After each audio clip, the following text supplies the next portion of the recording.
आप सभी का एक बार फिर बहुत स्वागत है। नमस्कार, मैं पारुल सिंह रुक करती हूँ कुछ खास खबरों पर।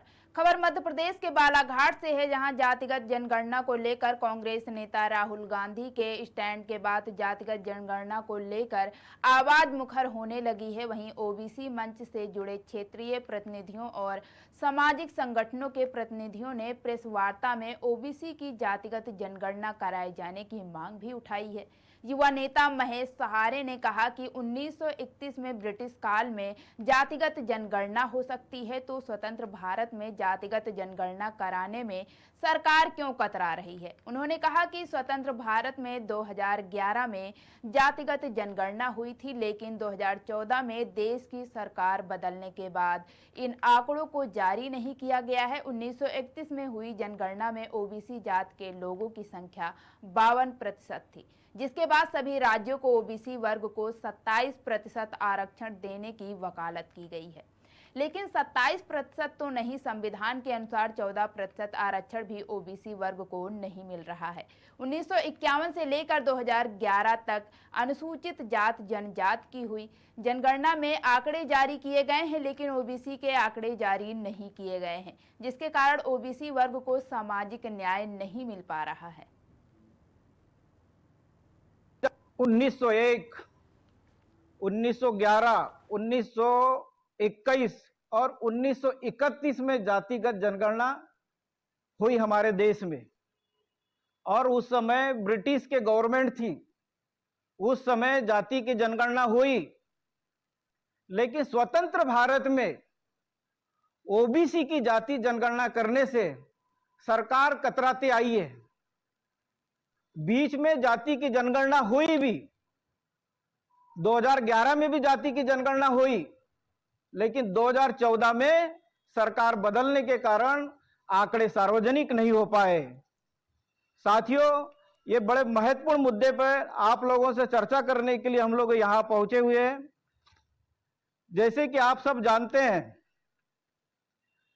1931 के आंकड़े के अनुसार 1931 के आंकड़े के अनुसार ओबीसी की जनसंख्या 52% इस देश में आकी गई है।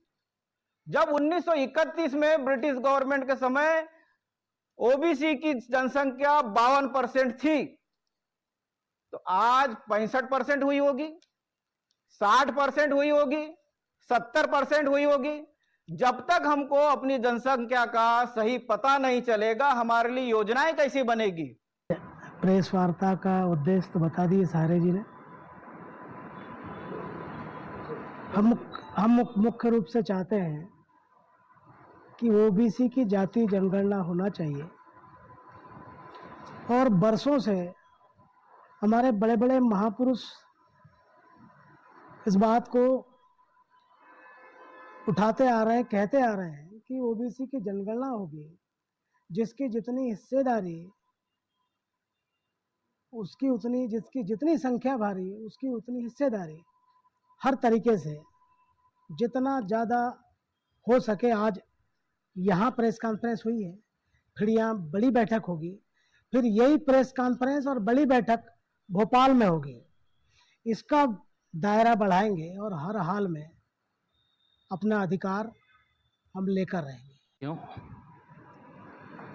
आज जो देश के अंदर जो वस्तु स्थितियां देखने को मिल रही है, सुनने को मिल रही है, जिससे समाज के विभिन्न एसटी, एससी, ओबीसी, माइनॉरिटी के जो लोग हैं, आज सबसे ज़्यादा पीड़ित, शोषित हैं, और वो इतने जागरूक हो रहे हैं कि अपने हक अधिकारों की बात आज आप लोगों के